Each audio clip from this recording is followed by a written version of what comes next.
in about the last 3 or 4 years, I've recognized a phenomena that's I've already lived through as a criminal defense lawyer, and that was post-Vietnam War.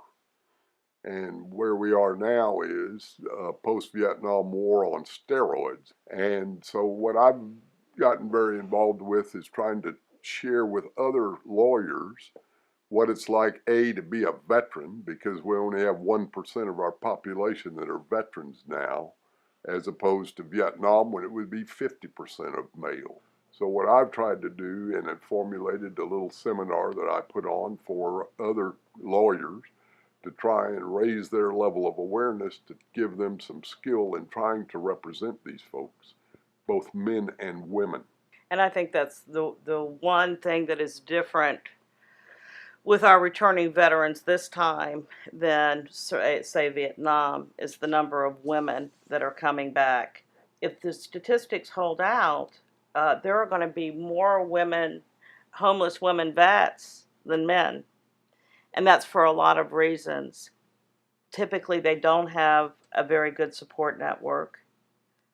They come home and they're expected to just fall into just the way it was, and it's not that way anymore.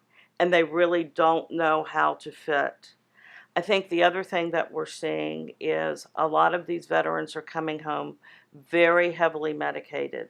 The other thing that we're seeing with veterans is that there are certain types of crimes that we're seeing over and over again.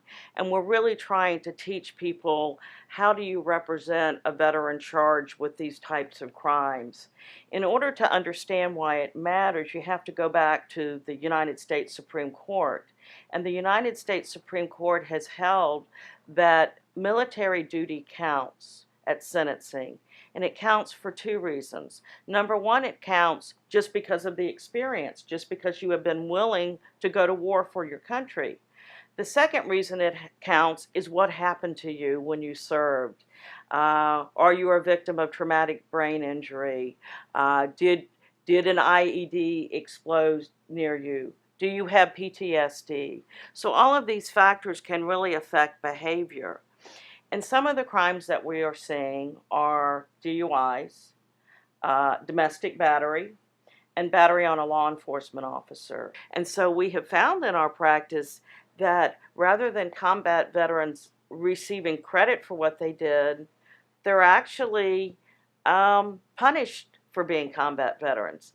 And that produces a lot of anger. And I think one of the things that Bill is trying to do is not only teach lawyers how to represent combat vets, but also to teach judges what combat veterans have been through, and to teach law enforcement how you should deal with veterans. And the other problem with returning vets offenses are weapons offenses. Most soldiers are armed 24/7 when they're in the military. And a lot of them want to carry firearms in this country. And when they get into an offense that involves a firearm, they're now looking at 10, 20 life or a minimum mandatory 3 years.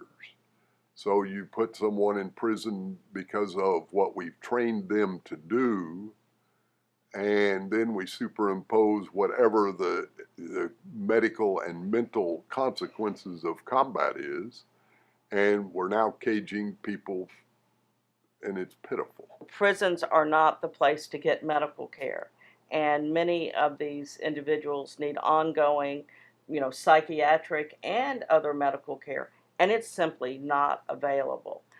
And so what you do is you almost have a veteran being doubly punished for being a veteran. And that's why it has become a passion of Bill and this firm to educate as many people as we can about what needs to happen when a combat veteran enters the criminal justice system.